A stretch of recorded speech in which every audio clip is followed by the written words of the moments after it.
Finding the cheapest case we possibly can while still maintaining quality, space, and a little bit of style was the mission that we set out on today. One of the most important parts of building a PC is choosing the case, and if you have a solid budget for your build, you're gonna have a lot of options. But if you have a super limited budget, or you bought everything else before the case, and then you ran out of cash like an idiot, then finding a good-looking, well-functioning case is hard to do for under $100. But today I think I've found that case. It's called the BitFenix Nova Mesh ARGB.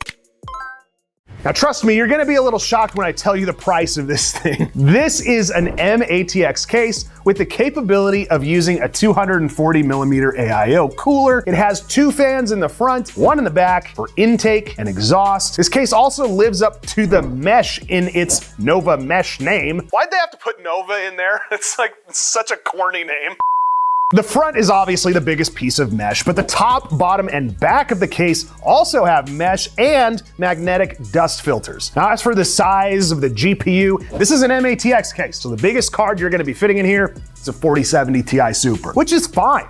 Most of the people buying a case like this, they're not gonna be buying like a 4080 or a 4090. Aside from the actual specs of the case, I think it looks a lot better than the budget case that we used to carry, the Deepcool CH370, which is now illegal.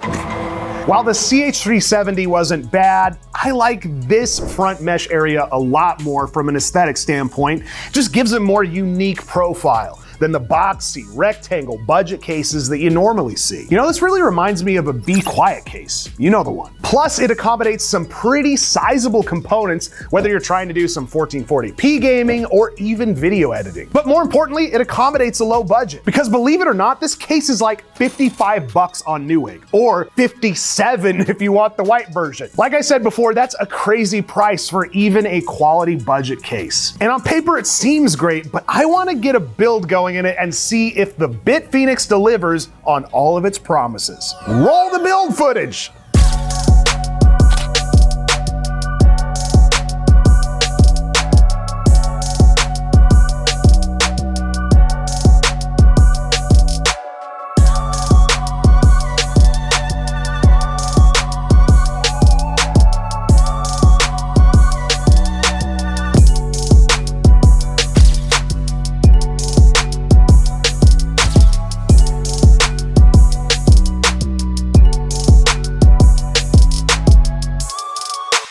All right, all said and done, this is what the BitFenix build looks like, and for being a $50 case, it looks pretty good. Like I said before, this case is the option you go to if you have like no budget, or if you have your graphics card and your CPU and your motherboard and everything else, but you have like no cash set aside for a case. This would be an ideal option, and you wouldn't believe how many people I've seen buy all those components and then have to wait because they can't afford a case. The BitFenix fills that niche problem, and it doesn't look super bland. That being said, it's not a perfect case. I talked to Connor and some of our other builders, and they do have some complaints about the case. The biggest complaint being the build quality. When comparing the BitFenix to the Deepcool case that I mentioned before, the quality of the metal and the wiring is not quite as good. They also mentioned that fitting a 240mm was a super tight fit, but it does work. Overall, the builders kind of confirmed my suspicion that the case is a solid budget case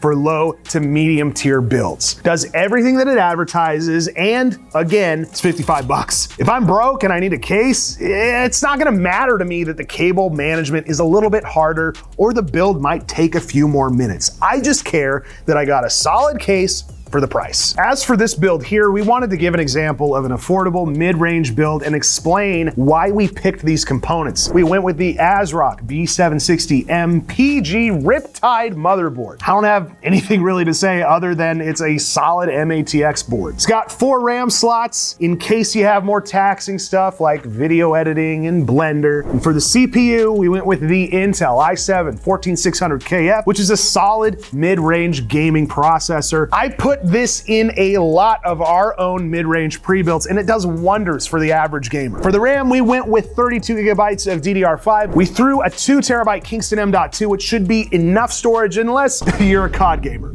And last but not least, we chose the PNY 4070 Super for the graphics card. All in all, this is a solid 1440p gaming build, and I would personally consider this a great mid-range PC. Now, I know mid-range and low range means something different to everyone, but this build is around $1,300 to $1,400 depending if you get different parts. For example, we use the Deepcool LS520 cooler, but you can't get those anymore. They're freaking illegal. So I would recommend the Thermalright Frozen Edge. It's like $50 on Amazon.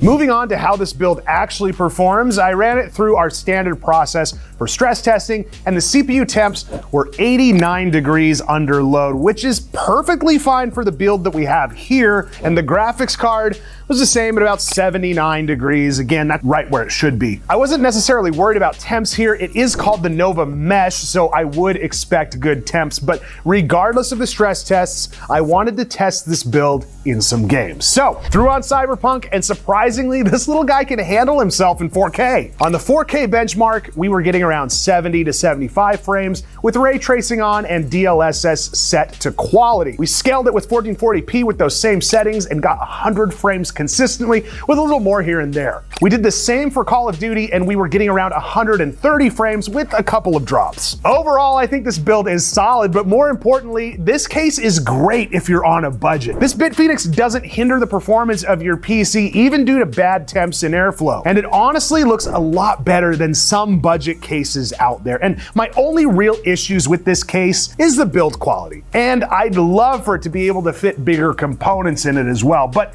again, it's $55. I can't really complain because it does wonders for that price. So if you either have a small budget for your next build or you don't want to spend a lot on a case, I feel like the BitFenix Nova Mesh ARGB is a great option. If you like case reviews like this and you want to see more content, let us know what you'd like us to cover next, and also make sure that you hit like, subscribe, leave a comment, all the algo shit that you're supposed to tell people to do on YouTube. We'll see you next time.